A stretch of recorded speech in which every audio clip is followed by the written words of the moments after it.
Welcome to YouTube channel. आज हम बात करने वाले हैं स्टैंडर्ड 8 इंग्लिश मीडियम और हमारा सब्जेक्ट है एसएसटी। ठीक है, और आज हम चैप्टर 3 की बात करने वाले हैं Indian constitution. Haley, Priyanshi and Sachin are watching the final match of World Cup of 2011 on TV with their parents. An exciting match is going on between India and Sri Lanka. Who will win the World Cup, India or Sri Lanka? Sri Lanka had put up a challenging target for India to achieve, but with the fearless batting of the Indian captain Mahendra Singh Dhoni, India won the World Cup. Everyone was rejoicing in victory. Hallie said to her mother while watching TV, "Mommy, the previous match between the England and India resulting in a tie. What does that mean?" Neeta Bain said, "Hallie, for a popular game like cricket, the ICC has systematically formed rules. A tie in a match means that both the team have an equal score. Every game, even the games like football, hockey, kabaddi, etc. have their own set of the rules. If a game has so many rules, then to run the administration of a population nations, we surely require well-framed rules." अब क्या होता है कि heli, Priyanshi और सचिन है, ठीक है, वो फाइनल मैच देख रहे थे, ठीक है, वर्ल्ड कप का 2011 में। वो भी टीवी पे देख रहे थे उसके पेरेंट्स के साथ। तब क्या होता है, तभी ये ना इंडिया और श्रीलंका का मैच चल रहा होता है। तो हैली पूछती है कि कौन जीतेगा, इंडिया और श्रीलंका। फिर क्या होता है कि श्रीलंका ने हमारा इंडिया की टीम को एक बड़ा सा टारगेट कंप्लीट करने के लिए दिया हुआ था, लेकिन हमारे बहादुर कैप्टन महेंद्र सिंह धोनी की वजह से वो मुमकिन हो गया, ठीक है, और फाइनली इंडिया मैच है वो जीत गया। तभी क्या हुआ कि हैली ने अपनी मॉम से पूछा कि इसके पहले मैच में तो इंडिया और इंग्लैंड के बीच में जो मैच हुआ था उसमें तो टाई हो चुका था, ठीक है, तो ये टाई का मतलब क्या होता है। तो हैली की जो मॉम है वो कहती है कि क्रिकेट जैसी गेमों में आईसीसी है वो उसने अपने सिस्टमेटिक रूल्स बनाए हुए हैं, ठीक है, वो सबको फॉलो करने पड़ते हैं। फिर क्या होता है कि जब दो टीमों का जो स्कोर है वो इक्वल होता है, ठीक है, सेम होता है, तब टाई हो जाता है। तो सिर्फ क्रिकेट में ही नहीं, जितनी भी गेम्स है, ठीक है, फुटबॉल, हॉकी, कबड्डी, उन सब में भी ऐसे ही रूल्स होते हैं। और बड़ी गेमों को चलाने के लिए एक अच्छा सा एडमिनिस्ट्रेटिव सिस्टम भी चाहिए। चलो देखते हैं क्या है इस ब्लू कलर के बॉक्स में। We, the people of India, having solemnly resolved to constitute India into a sovereign society, socialist, secular, democratic republic, and to secure to all its citizens justice, social, economic, and political, liberty of thoughts, expression, belief, faith, and worship, equality of status and of opportunity, and to promote among them all fraternity, assuring to the dignity of the individual and the unity and integrity of the nation. In our Constitute Assembly this 26th day of November 1949, do hereby adopt, enact and give to ourselves this Constitution. अब क्या होता है कि जब हमारा constitution है वो बन जाता है ना, तो कोई भी चीज़ बन जाती है तो उसको अब हमें रिलीज तो करना पड़ता है, ठीक है, उसकी हमें एडवर्टाइजमेंट करनी पड़ती है। तो क्या होता है कि हमारा इंडिया है इतना बड़ा वास्ट कंट्री, जब ये फ्रीडम उसको मिला, ठीक है, इंडिया आज़ाद हो गया, तब क्या हुआ कि हमने हमारा एडमिनिस्ट्रेटिव सिस्टम किस तरह से चलाना है, ठीक है, उसके लिए हमने हमारा कॉन्स्टिट्यूशन बनाया, ठीक है, हमारा बंधारण है वो बनाया, जिसमें हमारे कंट्री को अच्छी तरह से चलाने के लिए रूल्स रेगुलेशन लिखे हुए थे। अब क्या होता है कि ये जो हमारा प्रीएम्बल्स है, ठीक है, वो किस तरह से हमें शो अप करता है। इसमें बताते हैं कि हम जो कि इंडिया में रहने वाले पीपल है, ठीक है, पूरी श्रद्धा और निष्ठा के साथ, ठीक है, हम ऐसे डेमोक्रेटिक रिपब्लिक कंट्री को बनाना चाहते हैं जिसमें जस्टिस हो, सोसाइटी हो, इकोनॉमिक और पॉलिटिकली, ठीक है, जिसमें क्या हो कि सब लोगों को इक्वल राइट्स हो, ठीक है, बोलने का, लिखने का, सबको समान अधिकार हो, समान अपॉर्चुनिटी हो, ठीक है, समान तक भी हो। और साथ साथ क्या है कि हम सब लोग अपने देश की जो बंधुता है, एकता है, ठीक है, उसको अखंड रखने के शुरुआत करेंगे। और ये जो असेंबली है, ठीक है, वो कब बनी हुई थी, कब जनरेट हुई थी और कब इस प्रीएम्बल्स को एक्सेप्ट किया, तो यहाँ पे डेट भी लिखी हुई है, ठीक है, 26 नवंबर 1490, ठीक है, 1949 को एनेक्ट हुआ था। ओके, चलो देखते हैं आगे। A systematic compilation of setup of the rules to run the government of a country is known as the constitution of the country. Constitution can be in written or unwritten form. Our constitution started with the preambles, ठीक है। हमारा जो देखो कोई भी systematic rules है ना government के, ठीक है, उसको क्या कहते हैं, कॉन्स्टिट्यूशन कहते हैं। यहाँ पे कॉन्स्टिट्यूशन की डेफिनेशन दी गई है, तो उसको खास याद रखना है। A systematic comprehension of the setup of rules to run the government of a country is known as the constitution of the country, ठीक है।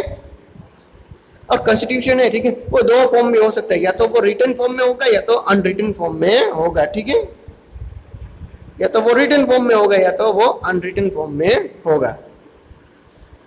और जनरली हमारे इंडिया के जो कॉन्स्टिट्यूशन है वो किससे शुरुआत होती है, तो उसकी शुरुआत होती है प्रीएम्बल से, ठीक है। प्रीएम्बल मतलब होता है आमू, ठीक है, जैसे हमारी बुक की जो शुरुआत होती है वो कैसे कवर पेज से शुरुआत होती है, उस तरह का। देखते हैं आगे। How was the constitution of India form. अब हमारा इंडिया का कॉन्स्टिट्यूशन है वो कैसे फॉर्म हुआ था, कैसे बना हुआ था, वो देखते हैं। The Constitution of India is the statement of the national goal and aims such as a democracy, socialism, secularism, national unity, etc. The Constitution Assembly was established. It started working from 9 December 1946. The Constitution Assembly was formed to prominent and distinguished scholars and leaders. Their political vision and foresight was incorporated in the Constitution. Leaders like Jawaharlal Nehru, Dr. Rajendra Prasad, Sardar Patel, Maulana Abdul Kalam आजाद,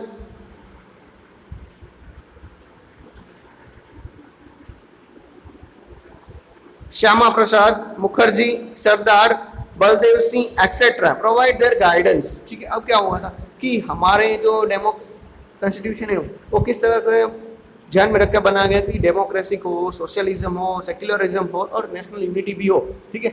इस सबको मिला जुला के हमारा India का constitution है वो बनाया गया था।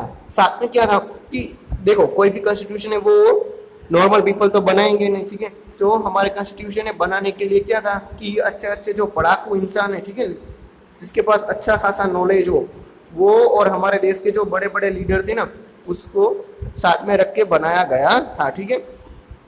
और हमारे जैसे लीडर की बात करें तो हमें ये सारे मेल लीडर है वो उसको याद रखना है, ठीक है। अभी मेल लीडर आएंगे फिर फीमेल लीडर भी आएंगे, इसीलिए हमें डिस्ट्रीब्यूट करके याद रखना है। जैसे कि जवाहरलाल नेहरू है, डॉक्टर राजेंद्र प्रसाद है, सरदार वल्लभ भाई पटेल है, मौलाना अबुल कलाम आज़ाद है, श्यामा प्रसाद मुखर्जी है, सरदार बलदेव सिंह है, ठीक है। ये सब ने हमें गाइडेंस दिया हुआ था। देखते हैं आगे। Frank Anthony represent the Anglo-Indian community and H.P. Modi represent the Parsi community। हमें याद रखना है कि कोई भी पूछेगा कि एल्गो इंडियन कम्युनिटी कौन में से कौन बिलोंग करता था, तो फ्रैंक एंथोनी, ठीक है, फ्रैंक एंथोनी। और जो पारसी कम्युनिटी है उसमें से कौन बिलोंग कर रहा था, तो H.P. मोदी, ठीक है। Community had various constitutions such as scholar like Alladi Krishna स्वामी अय्यर और डॉक्टर B.R. आम्बेडकर और K.M. मुंशी, ठीक है। और जो अलग कम्युनिटी बनाई हुई थी, ठीक है, मतलब कि कॉन्स्टिट्यूशन को बनाने के लिए अलग अलग कमिटीज की जब रचना करनी पड़ती है, ठीक है। तो उसमें कौन कौन था, जैसे कि अल्लादीन कृष्ण स्वामी अय्यर को हमें भी हमें याद रखना है, ठीक है।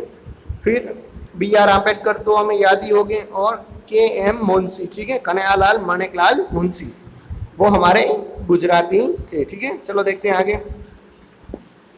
There were female members like, ठीक है, देखो अब तक तो मेल की बात हो रही थी, अब फीमेल मेंबर्स की बात करते हैं। फीमेल्स में कौन था, फीमेल्स में सरोजिनी नायडू थी, फिर विजया लक्ष्मी पंडित थी, doctor Rajendra Prasad was elected as the president of the constitution assembly, ठीक है।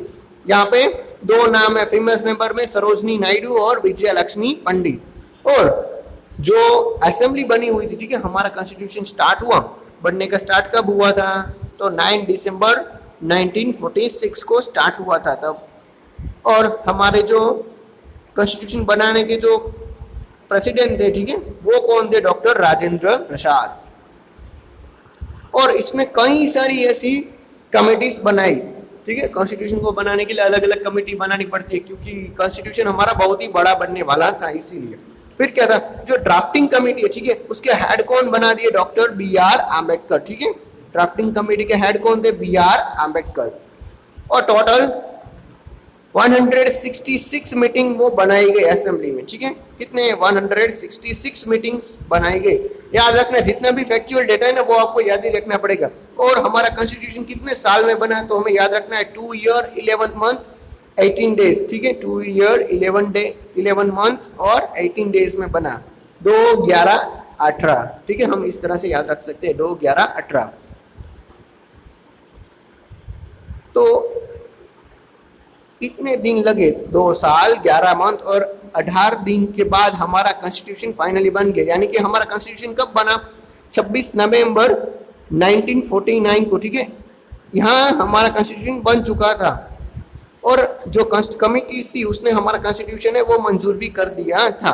लेकिन हमारा कॉन्स्टिट्यूशन लागू कब हुआ, एनफोर्स कब हुआ, तो एनफोर्स हुआ 26 जनवरी 1950 को, ठीक है। इसीलिए हम 26 जनवरी को हमारा गणतंत्र दिन मनाते हैं। Okay, Republic day of India कब मनाते हैं, तो 26 जनवरी 1950 से शुरू हुआ था, ठीक है। और हर साल हम 26 जनवरी को मनाते हैं।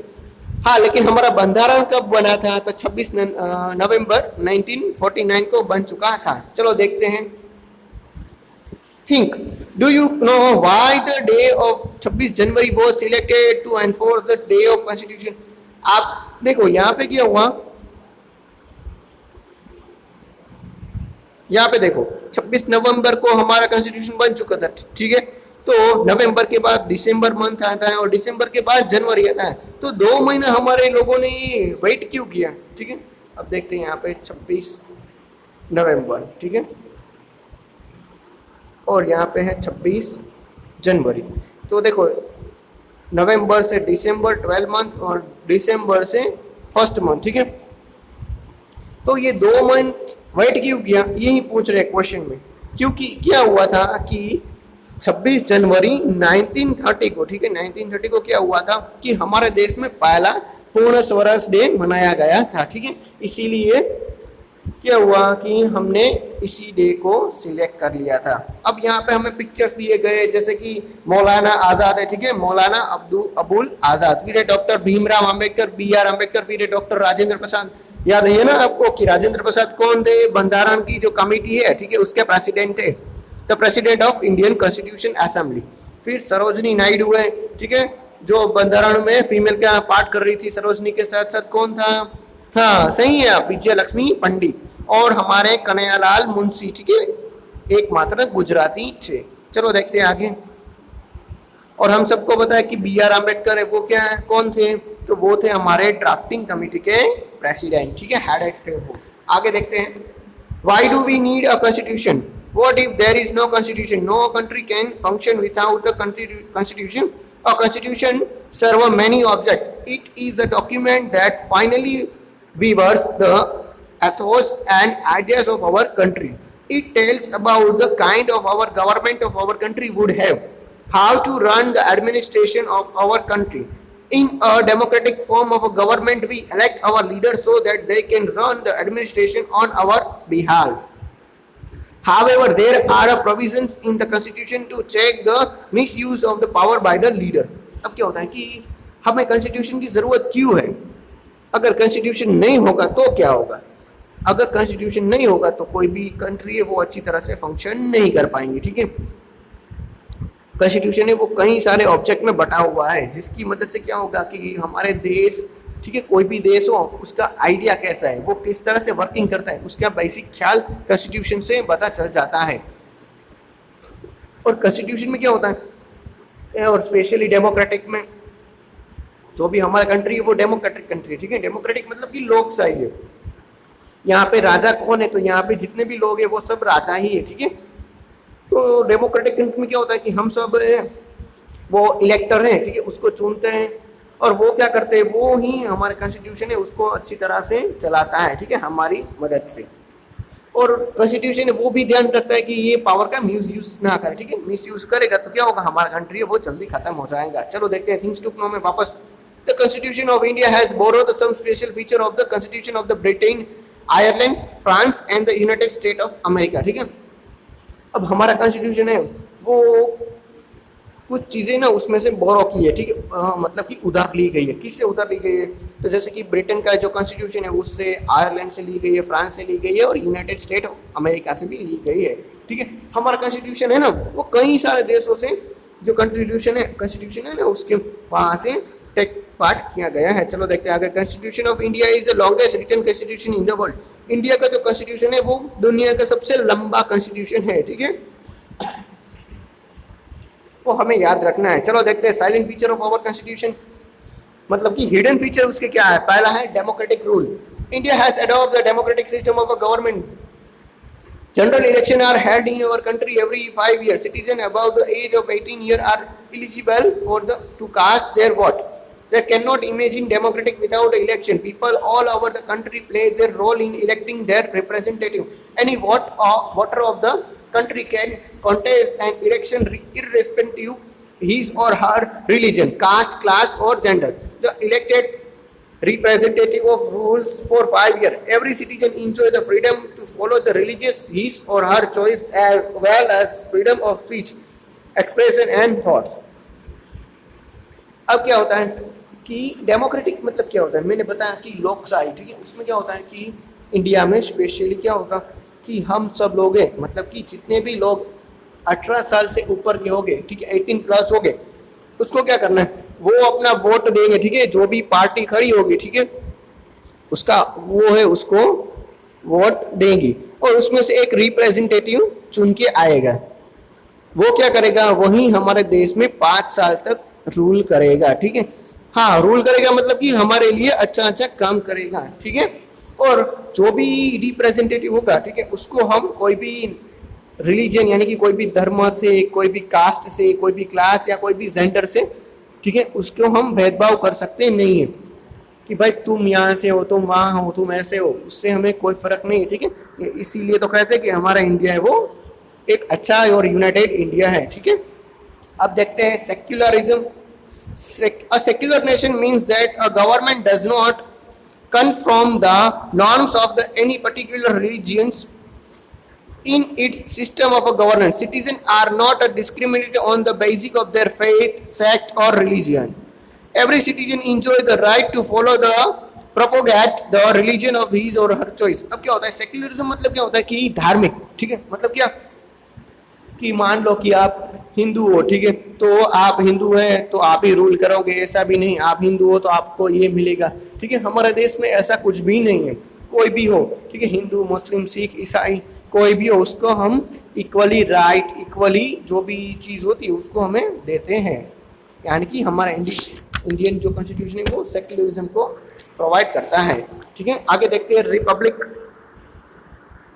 Republic means a government that obtain power from the people directly और इनडायरेक्टली। रिपब्लिक मतलब क्या होगा कि गवर्नमेंट है, ठीक है, वो डायरेक्टली और इनडायरेक्टली वो पीपल से पावर लेंगे, ठीक है। हम वोट देंगे तभी तो जो रिप्रेजेंटेटिव है, ठीक है, उसको पावर मिलेगी ना, ठीक है। अगर पावर वो उसको मिलेगी तो वो ही क्या करेगा, एडमिनिस्ट्रेटिव करेगा और वही हमें काम आएगा, ठीक है।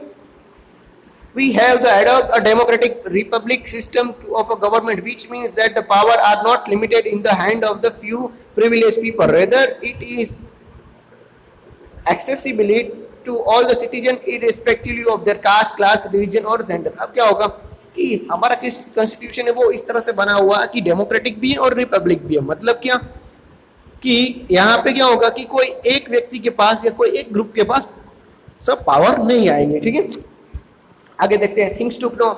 Any common person, man, woman, be it a hawker or a vegetable vendor, can be become the sarpanch of a village. For example, a mention Manji Bhai contest election of a legislative assembly and become the member of legislative assembly. ठीक है, क्या होगा कि हमारा constitution है वो हमें ऐसा पावर देता है, ठीक है, कि सब पीपल सेम है, यानी कि हमारे जो भी हमारे नेशन है उसका होकर होकर मतलब कि जो फेरिया होता है वो या तो कोई वेजिटेबल यानी कि जो कच्चिया होता है, ठीक है, जो साग बगाला है वो बेचता है, ठीक है, वो भी एक गांव का सरपंच बन सकता है। यहाँ पे एक एग्जांपल दिया है देखिए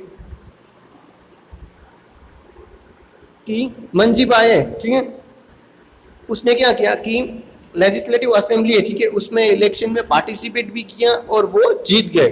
जीतने के बाद वो क्या बन गए, वो एमएलए बन गए, मतलब कि मेंबर ऑफ लेजिस्लेटिव असेंबली बन गए हैं। चलो आगे देखते हैं सेंट्रल गवर्नमेंट है उसका पावर किस तरह से वर्किंग करता है। तो जो सेंट्रल गवर्नमेंट होती है ना, ठीक है, उसमें सबसे पावरफुल कौन होता है, प्रेसिडेंट। प्रेसिडेंट के अंदर 3 कम्युनिटी आते हैं, ठीक है, 1, 2 और 3। उसमें क्या है, पहला है लेजिस्लेचर, दूसरा है एग्जीक्यूटिव और तीसरा है जुडिशरी। दोस्तों आपने ये 7 स्टैंडर्ड में पढ़ा ही होगा, ठीक है, लेजिस्लेटर, एग्जीक्यूटिव और जुडिशरी। फिर बात करते हैं लेजिस्लेटर के नीचे आता है पार्लियामेंट, ठीक है, हम देखते हैं ना पार्लियामेंट जो दिल्ली में आई हुई है, ठीक है, और पार्लियामेंट के अंदर 2 ग्रुप है, कौन कौन से हैं, लोकसभा और राज्यसभा, ठीक है। अब बात करते हैं एग्जीक्यूटिव। एग्जीक्यूटिव में क्या होता है, प्राइम मिनिस्टर, हम सबको पता है मोदी जी है वो हमारे प्राइम मिनिस्टर है, ठीक है, वो कौन सी कम्युनिटी में आते हैं, एग्जीक्यूटिव। और प्राइम मिनिस्टर के अंदर कौन सी कम्युनिटी होते हैं, उसमें होता है काउंसिल ऑफ मिनिस्टर, ठीक है, तो उसके नीचे होते हैं ना सारे देश के जो विजय भाई रूपाणी, अमित शाह है, वो सब कुछ काउंसिल ऑफ मिनिस्टर्स है। देखते हैं नीचे जुडिशरी है, जुडिशरी मतलब उसके नीचे क्या आता है, सुप्रीम कोर्ट, ठीक है, हम सबने 7 स्टैंडर्ड में सुप्रीम कोर्ट के बारे में पढ़ा हुआ है, ठीक है, और सुप्रीम कोर्ट के नीचे कौन आएगा, हाई कोर्ट, ठीक है। आगे देखते हैं स्टेट गवर्नमेंट, गवर्नर। स्टेट में क्या होगा, मान लो कि हमारा गुजरात है तो गुजरात में सबसे पावरफुल कौन होगा, गवर्नर होगा। गवर्नर जो नीचे है उसके नीचे 3 कम्युनिटीज आएगी, ठीक है, जैसे प्रेसिडेंट के नीचे आती थी 1, 2 और 3। उसमें क्या आएगा, लेजिस्लेचर, एग्जीक्यूटिव और उसमें आएगा जुडिशरी, ठीक है। अब जो लेजिस्लेटर होगा उसमें क्या होगा, स्टेट की लेजिस्लेटिव असेंबली होगी, ठीक है, यानी कि विधानसभा, और कभी कभी तो क्या होगा कि विधान परिषद भी होगी। अब बात करते हैं एग्जीक्यूटिव में क्या होगा, चीफ मिनिस्टर, ठीक है, गुजरात के चीफ मिनिस्टर कौन है, विजय भाई रूपाणी अभी के, ठीक है, और उसके साथ कौन होगा, काउंसिल मिनिस्टर भी हो गया उसका, ओके। अब बात करते हैं जुडिशरी। जुडिशरी में सबसे पावरफुल कौन होगा, गुजरात हाई कोर्ट, ठीक है, गुजरात में हाई कोर्ट है, उसके नीचे कौन आएगा, डिस्ट्रिक्ट कोर्ट, और उसके नीचे कौन आएगा, सबऑर्डिनेट कोर्ट, ठीक है। अब बात करते हैं विजय भाई रूपाणी के नीचे कौन कौन सी चीजें आएगी, जिसके नीचे आएगा लोकल एडमिनिस्ट्रेशन, ठीक है, और वो भी 2 पार्ट में डिवाइडेड होगा, एक तो होगा पंचायत और दूसरा होगा म्युनिसिपल कॉर्पोरेशन। पंचायत जो गांव में होता है वो, और म्युनिसिपल कॉर्पोरेशन जैसे कि जामनगर है तो वहां पे है ना जेएमसी, जामनगर म्युनिसिपलिटी कॉर्पोरेशन, उसी तरह का। अब यहाँ पे पिक्चर दिए गए कि रिप्रेजेंटेटिव कौन है, ठीक है, जो नेता होते हैं ना वो भाषण देते हैं वो है। फिर एनेक्टिक लोग, अब देखते हैं फिर क्या होगा कि पब्लिक है वो उसको चुनेगी, ठीक है, ठेर ठेर नारे लगेंगे। फिर होगा कि पब्लिक के लिए है वो लॉ इम्प्लीमेंट होगा, ठीक है, लॉ बनेगा। और फिर क्या होगा, एनेक्ट होगा, ठीक है, जो रूल्स है वो लागू होंगे। अब बात करते हैं legislator, executive and judiciary are the organs of the government. Legislator makes law, executive with the help of the civil service officer implement of the laws, and judiciary makes the people follow the rules and does not work to for providence, ठीक है। अब क्या होगा कि ये loss है वो rules जो भी जितने भी हमारे लिए बने उसको लागू करने के लिए सिविल सर्विस ऑफिसर बनाएंगे, ठीक है। उसमें कौन कौन से आते हैं, जैसे कि कलेक्टर है वो भी एक सिविल सर्विस ऑफिसर होता है, ठीक है। तो कलेक्टर हम जब देखते हैं ना जामनगर के लिए कलेक्टर, अभी एक कोविड महामारी चल रही है तो उसमें कलेक्टर का बहुत ही अहम भूमिका है, ठीक है। तो कलेक्टर है तो ये वो भी सिविल सर्विस करता है, ठीक है। तो क्या होगा कि वो ही रूल्स को लागू करने का काम करेगा, लेकिन अच्छी तरह से कोई रूल्स को पालन नहीं करेगा तो जो कोर्ट्स बनी हुई है वो उसको पनिश करेंगे। चलो थिंग्स में देखते थे। Gujarat also have a Vidhan Sabha, council, minister and high court. Why so, Gujarat के पास भी ये सब कुछ है, विधानसभा है, काउंसिल, मिनिस्टर है और हाई कोर्ट है। क्यों, क्योंकि गुजरात भी एक इंडिया का स्टेट है। चलो देखते हैं federal state. India is a federal state. There is a distribution of subject on which the central or the state government can be framed law. There are three such a list: union list, state list, and the concurrent list. The law framed by the central government are applicable to the entire nation. अब क्या होगा कि federal state क्या है, ठीक है। तो बच्चों फेडरल स्टेट ये होता है कि जो भी कंट्री है, ठीक है, वो सब कुछ पावर है वो अपने पास भी नहीं रख सकती और सब पावर है वो डिस्ट्रीब्यूट भी नहीं कर सकती, ठीक है। उस तरह का फेडरल स्टेट होता है। उसमें क्या होगा कि सेंट्रल के पास भी अलग पावर होगा और स्टेट के पास भी अलग पावर होगा। मतलब कि दिल्ली से जो भी लॉ बनेगा, ठीक है, नेशनल गवर्नमेंट जो भी रूल्स बनाएंगे वो सारे के सारे जितने भी स्टेट है ना इंडिया में, जैसे कि लॉकडाउन हुआ था तो पूरे भारत में लॉकडाउन हो चुका था, ठीक है।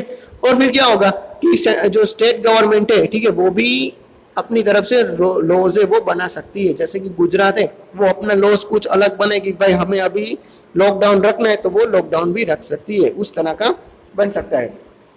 और यहाँ पे 3 लिस्ट बनाया गया है, जैसे कि यूनियन लिस्ट है। यूनियन लिस्ट मतलब कि आर्मी पुलिस है, उसका जो भी रूल्स रेगुलेशन है वो कौन करेगा, सेंट्रल गवर्नमेंट करेगी। अब बात करते हैं स्टेट लिस्ट की। स्टेट लिस्ट मतलब कि कौन, मतलब कि ट्रांसपोर्टेशन है, ठीक है, एयरवे है, तो ये सब कुछ काम कौन करेगा, स्टेट गवर्नमेंट। और कौन करेंगे मतलब कि दोनों गवर्नमेंट साथ कर सकती है, ठीक है। तो ये फेडरल स्टेट का कंप्लीट हो चुका है। चलो आगे देखते हैं फंडामेंटल राइट, ठीक है। हमने 6th स्टैंडर्ड में भी फंडामेंटल राइट के बारे में सुना हुआ है। Fundamental rights of the Indian citizen are provided by the constitution of India that was adopted on 26 November in the year of 1949 but was put in the use of the 26th of January 1950. The fundamental right of the Indian citizen guarantee that the resident of the land can be lead a peaceful life as long as they inhabit the country. The individually fundamental rights of the India citizen are most of the timing similarly in all the democratic countries. अब क्या है कि fundamental rights मतलब कि हमारे हक, ठीक है, हमारे मूलभूत हक। अब क्या होता है कि जब हमारा कॉन्स्टिट्यूशन बना, मैंने बताया था ना कि 26 नवंबर 1949 को कंप्लीट हो चुका था, ठीक है। तभी ये जो रूल्स बनाए गए थे ना फंडामेंटल राइट्स, ठीक है, वो कंप्लीट हो चुके थे, ठीक है, वहीं से लागू हो चुके थे। और ये फंक्शन है वो क्या हमें प्रोवाइड करता है, एक गारंटी देता है हमें कि हम जहाँ पर भी है, ठीक है, मतलब कि हमारे जब अगर हम इंडिया में हैं तो हमें एक अच्छी शांतिपूर्ण लाइफ जीने का अधिकार है, ठीक है, वही हमारे लिए इम्पोर्टेंट है। और दुनिया के मोस्ट ऑफ जो डेमोक्रेटिक कंट्रीज है, ठीक है, उसका जो कॉन्स्टिट्यूशन है उसमें ये सारे फंडामेंटल राइट्स हैं। यहाँ पे हमें राइट्स दिए गए, चलो देख लेते हैं। हम सबको पता है फंडामेंट जो इक्विटी बिफोर द लॉ, ठीक है, कायदा के सामने हम सब लोग समान है, ठीक है। इसीलिए तो देखो हम सब के लिए लॉकडाउन है वो लागू हुआ था ना। फिर है फ्रीडम ऑफ रिलीजन, हम कोई भी धर्म पाड़ सकते हैं, ठीक है, मान सकते हैं। फिर है freedom of association and peaceful assembly, ठीक है, हम शांतिपूर्ण इकट्ठा हो सकते हैं, ठीक है, और शांतिपूर्ण बातचीत भी कर सकते हैं, ठीक है। हाँ, लॉकडाउन के दरमियान है वो हम नहीं कर सकते, लेकिन जनरली तो हम सब लोग करते हैं ना, मीटिंग्स वो सब कुछ। फिर है freedom of speech and expression, बोलने का अधिकार है, ठीक है, हमें कुछ भी बताने का अधिकार है, सोचने का अधिकार है। फिर है right to constitution remedies for the protection of the civil right, और हमारे जो राइट्स है, ठीक है, उसको हमें अच्छी तरह से संभाल के रखने का, प्रोटेक्शन लेने का अधिकार है। चलो देख लेते हैं exercise question number 1, answer the following question. पहला है what do you mean by constitution, ठीक है, कॉन्स्टिट्यूशन का डेफिनेशन हमें लिखना है, मैंने आपको बताया हुआ ही था। देखते हैं आगे। Who were the main leader of the formation of the Constitution of India, ठीक है, इंडिया का जब कॉन्स्टिट्यूशन फॉर्मेशन हुआ तो उसका लीडर कौन था, ठीक है, आपको याद है ना, मैंने आपको बताया हुआ था कि प्रेसिडेंट है ये हमारे, ठीक है, जो असेंबली बनी हुई थी ना उसके कौन थे, डॉक्टर राजेंद्र प्रसाद। फिर देखते हैं